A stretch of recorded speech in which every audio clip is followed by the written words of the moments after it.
El humo denso de los puros flotaba como una niebla cargada de promesas rotas y silencios comprados, apenas disipado por el tintineo de copas y el murmullo de risas forzadas. Aquella noche, en un club privado de Las Vegas, el aire mismo parecía plomo. No era el calor del desierto filtrándose, sino la pesadez de un poder invisible, omnipresente, que dictaba cada respiración, cada sonrisa, cada palabra. En ese santuario de lo prohibido, donde el éxito se medía en susurros y miradas, George Foreman sintió que el tiempo se detenía.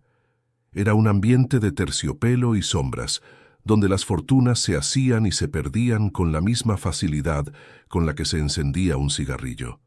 George, el gigante de hierro, estaba allí, una figura imponente incluso en la distensión de una mesa de juegos, pero bajo el traje impoluto algo se movía, algo se tensaba. Un capo, un hombre de sonrisa fácil pero ojos fríos como el acero, acababa de soltar una broma vulgar, arrastrada por el alcohol y la arrogancia, una broma sobre la madre fallecida de Foreman. Y en ese instante, el mundo entero de George se redujo a la punta de una daga invisible que se clavaba en su pecho. Era mediados de los años 70. George Foreman, el hombre que había destrozado a sus rivales con una fuerza brutal, el campeón olímpico y mundial de los pesos pesados, se encontraba en la encrucijada más silenciosa y brutal de su vida. El eco de Kinshasa, del Rumble in the Jungle, todavía resonaba. Allí la lona africana se había tragado su aura de invencibilidad, dejándolo expuesto no solo a los golpes de Muhammad Ali, sino a una vulnerabilidad que nunca había conocido. La soledad del campeón caído era un peso mucho más grande que cualquier cinturón. En público seguía siendo el Big George, el hombre de acero, la montaña de músculos. Pero en privado libraba batallas contra fantasmas, contra la sombra de su propia leyenda, contra un cansancio que iba más allá del físico. Era un agotamiento del alma, un vacío que la fe apenas empezaba a vislumbrar como un posible refugio. Las Vegas de esa década era una bestia con 1000 cabezas, todas alimentadas por el dinero y el espectáculo.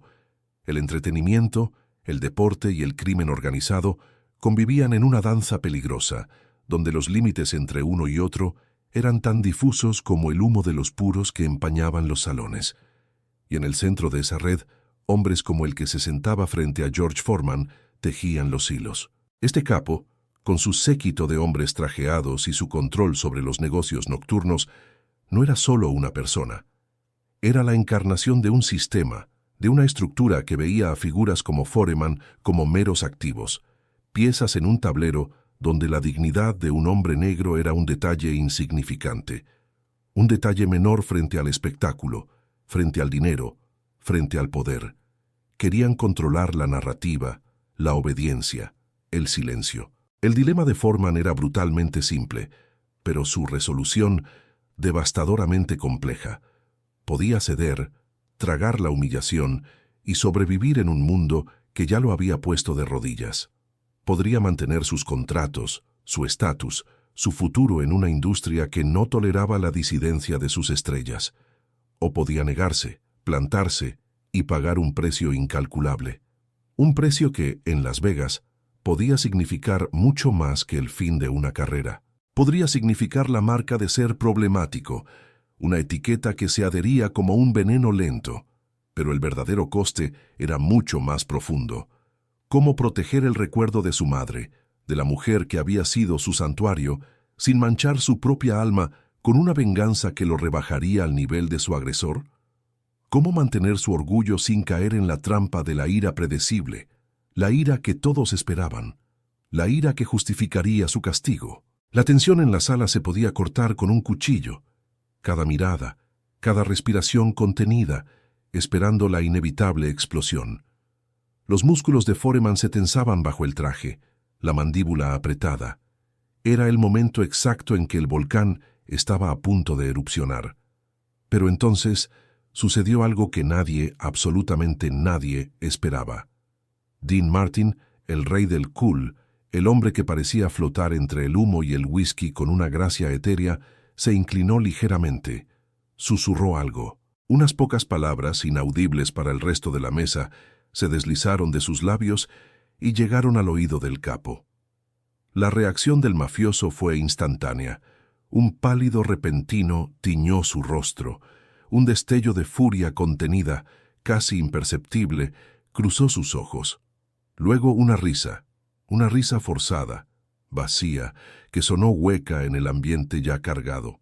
Martin había cortado el nudo gordiano con una elegancia letal, defendiendo a Foreman de una manera que el propio George no podría haber logrado sin consecuencias catastróficas. Era un golpe maestro, una intervención inesperada que, en la superficie, había desviado el torbellino. Pero la herida, la profunda e hiriente herida, seguía abierta. La humillación no había desaparecido, solo había sido pospuesta, maquillada por la intervención de un hombre con una influencia diferente, un hombre blanco. Y ahora Foreman se enfrentaba a un nuevo conflicto, aún más íntimo. ¿Permitiría que otro hombre lo defendiera, que otro hombre fuera su escudo? ¿O reafirmaría su propia voz, su propia dignidad, de una manera que solo él podía hacer? Nadie en esa sala, absorto en el alivio superficial, vio la verdadera tormenta que se desataba dentro de Foreman, porque la burla sobre su madre no era solo una ofensa personal. Era el eco de todas las injusticias raciales que había soportado, de la forma en que los hombres negros eran deshumanizados, sus familias denigradas, sus lazos sagrados pisoteados. Esta vez, el ataque no era contra el boxeador, era contra el hijo, contra la memoria de la mujer que le había enseñado el valor de la dignidad. La noche avanzaba, pero para George Foreman el tiempo se había detenido. El incidente con el capo, aunque aparentemente resuelto por la intervención sutil de Dean Martin, había dejado una cicatriz más profunda de lo que cualquiera podría haber imaginado. Lo que para el resto de la sala fue un suspiro de alivio, para George se convirtió en un nudo apretado en el estómago, una rabia contenida que amenazaba con devorarlo desde dentro. La mano de Martin, en su aparente ayuda, había también sin querer despojado a Foreman de la oportunidad de defender su honor de la única manera que conocía, con la fuerza. En los días que siguieron, la resaca de aquella noche se manifestó de formas insidiosas. Los contratos que antes parecían seguros empezaron a demorarse. Las llamadas de promotores se volvieron esporádicas. En los corredores de poder de Las Vegas, la historia se esparcía, no como un acto de heroísmo, sino como una advertencia silenciosa. Foreman era un hombre problemático, no porque hubiera causado un altercado, sino precisamente por lo contrario. No había reaccionado como se esperaba de él, y en un mundo que se nutría de la predictibilidad de la violencia y la sumisión, esa anomalía era, en sí misma, una amenaza. Las miradas cambiaron. Los susurros se hicieron más intensos. George, acostumbrado a ser temido y respetado, sentía ahora una nueva clase de escrutinio, una mezcla de curiosidad y desdén. La imagen del Big George, invencible, comenzaba a desdibujarse en los ojos de aquellos que solo veían los músculos, pero no la mente. Era como si la derrota ante Ali no solo le hubiera quitado el título, sino también una capa de protección contra las dagas invisibles del poder. Había pasado de ser un campeón respetado a un activo volátil, un peón con demasiado orgullo. La presión era asfixiante. Por un lado, la incitación silenciosa a responder, a demostrar que no era débil, a lavar la afrenta con una demostración de poder. Las voces internas y externas clamaban por una venganza, por un puñetazo que hiciera eco por toda la ciudad. «No puedes dejar que se salgan con la suya», parecía decir el viento que soplaba desde el desierto. «No puedes permitir que hablen así de tu madre». Pero ¿a qué precio? Caer en la trampa de la violencia predecible, la que ellos esperaban, la que lo condenaría a ser solo un salvaje más. En la quietud de su habitación de hotel, lejos del oropel y el humo, George se enfrentaba a sí mismo. Se miraba en el espejo no buscando al campeón, sino al hombre detrás de la leyenda. Recordaba la voz de su madre, su risa suave, el olor a pan recién horneado. Recordaba sus lecciones de dignidad, de valor. Ella nunca lo había animado a la violencia gratuita, sino a la fortaleza del espíritu, a la resistencia del alma. Un hombre es lo que guarda en su corazón, no lo que tiene en sus puños, le había dicho una vez. Y esa frase, ahora, resonaba con una fuerza atronadora. ¿Cómo se defendía la memoria de un ángel sin convertirse en un demonio? Esa era la pregunta que lo atormentaba. El golpe no había sido físico, pero había atravesado la piel, la carne, el alma. Era la resonancia de siglos de humillación, la forma en que el sistema deshumanizaba, despojaba y esperaba una reacción que confirmara sus propios prejuicios. Si reaccionaba con furia, les daría la razón. Sería el negro enfadado, el bruto, una caricatura fácil de descartar. Pero si no reaccionaba, ¿qué pasaría con su dignidad, con la de su madre? La soledad era un peso constante. George había sido un luchador formidable en el ring, pero esta batalla era diferente. No había guantes ni esquinas, ni un árbitro que señalara el fin. Era una lucha moral, una contienda interna entre el fuego de la ira y el frío cálculo de la dignidad. Podía sentir el calor de la rabia subiendo por su garganta, la necesidad primal de hacer pagar al hombre que había profanado el santuario de su madre. Pero cada vez que el pensamiento de la violencia se apoderaba de él, la imagen de su madre, serena y fuerte, se interponía como un escudo invisible. El capo, ajeno a la tormenta que había desatado, probablemente seguía con su vida despreocupado. Para él, Foreman era solo una pieza en el juego, un boxeador más, un hombre al que se le podía insultar impunemente. No entendía que esa broma no era solo una palabra, sino una afrenta a la herencia, a la identidad, a la sangre misma de George Foreman. No era solo el boxeador el que había sido insultado, sino el hijo, y esa distinción lo cambiaba todo. George se preguntó sobre Dean Martin. ¿Por qué había intervenido?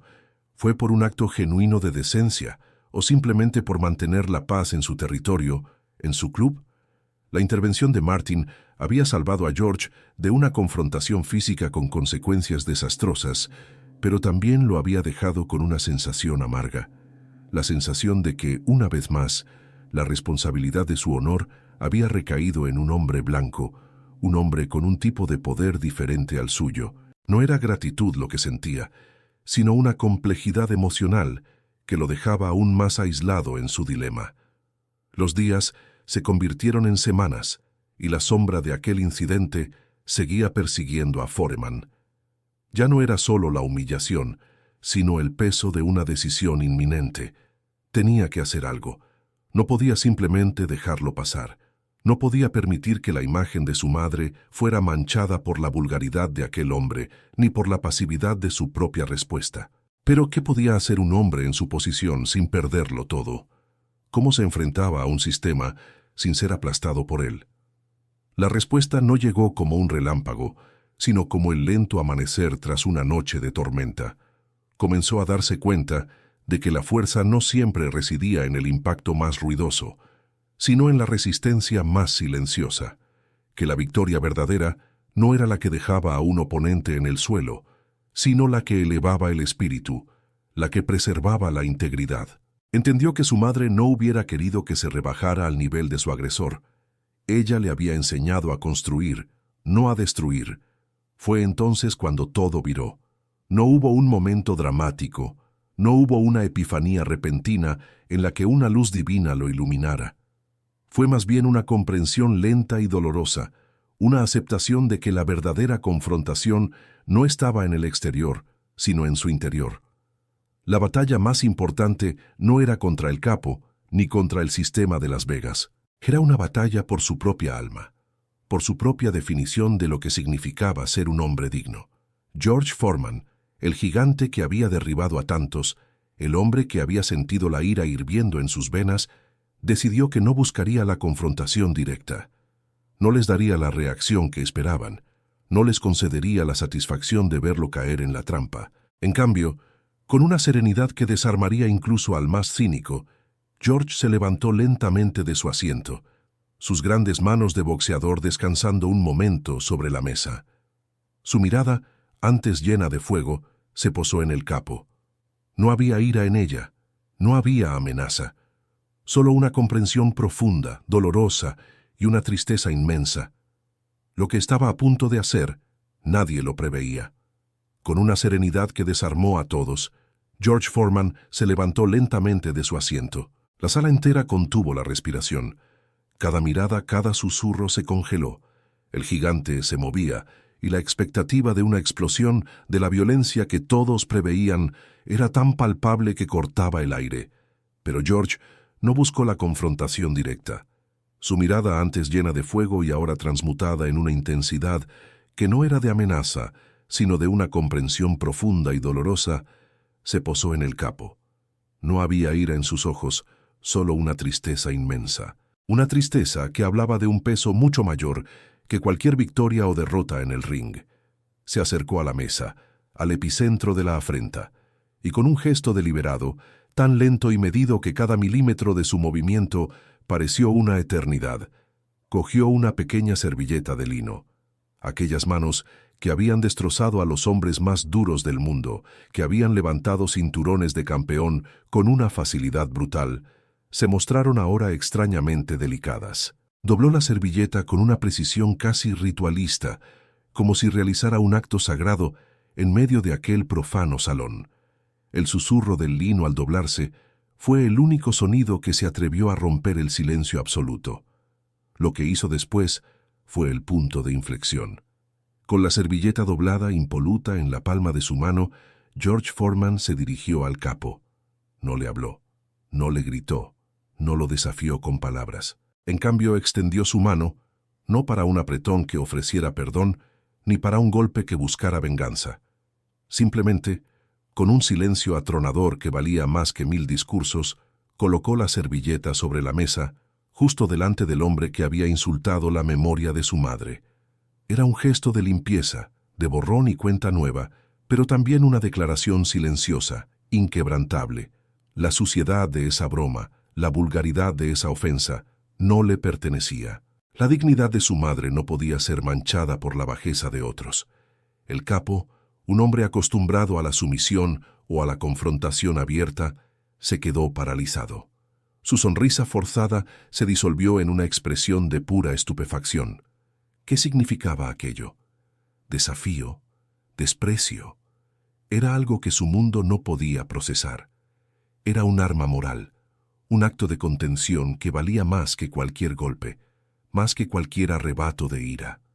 Foreman, sin añadir una palabra, se dio la vuelta. No hubo marcha triunfal, no hubo alarde. Simplemente se alejó de la mesa, dejando al capo en su silla, solo, frente a la inmaculada servilleta de lino. La victoria moral, la paz interior, se había ganado. En el silencio que siguió a su partida, el alivio inundó la sala, pero era un alivio teñido de asombro. Dean Martin observó con una ceja alzada, una sonrisa casi imperceptible asomando en sus labios. Lo que George había hecho era más poderoso que cualquier puño. Era un acto de maestría, de autocontrol, de una fuerza que iba más allá de lo físico. Meses después, la historia del incidente se corrió en los círculos de poder, no como un escándalo, sino como la leyenda de un hombre que había demostrado una fuerza interior inesperada. La prensa, que a menudo había pintado a Foreman como un mero músculo, comenzó a ver matices, a vislumbrar la complejidad del hombre detrás del boxeador. Ese momento en Las Vegas se convirtió en una piedra angular para George. Fue el catalizador de una transformación que, años después, lo llevaría a abandonar el boxeo y encontrar su fe, convirtiéndose en pastor. Pero la historia de Foreman no terminó allí. Su reconciliación con su pasado y con su propia imagen no fue bonita, sino ganada a pulso, cicatriz a cicatriz. Su regreso al boxeo en los años 90, contra todo pronóstico, lo vio recuperar el título mundial a una edad en la que la mayoría de los boxeadores ya estaban retirados, consolidando una de las mayores hazañas deportivas de la historia. Y más tarde, cuando se convirtió en un exitoso empresario con su famosa parrilla, ese instante en el Club de Las Vegas seguía siendo un ancla. No fue la violencia lo que lo definió, sino la capacidad de elegir la dignidad sobre la ira, de proteger su identidad y su legado sin recurrir a la brutalidad. Hoy, La historia de George Foreman resuena como un testimonio de que la verdadera fortaleza no reside en la capacidad de golpear, sino en la inquebrantable voluntad de proteger la dignidad, la propia y la de aquellos que amamos. Es la lección de que el coraje más profundo se encuentra en la calma ante la tormenta, y que la integridad es el único cinturón de campeón que nunca se pierde. Si esta historia te ha resonado, compártela con alguien que necesite escuchar este mensaje. ¿Cuál ha sido el momento en tu vida en el que la dignidad se impuso a la ira?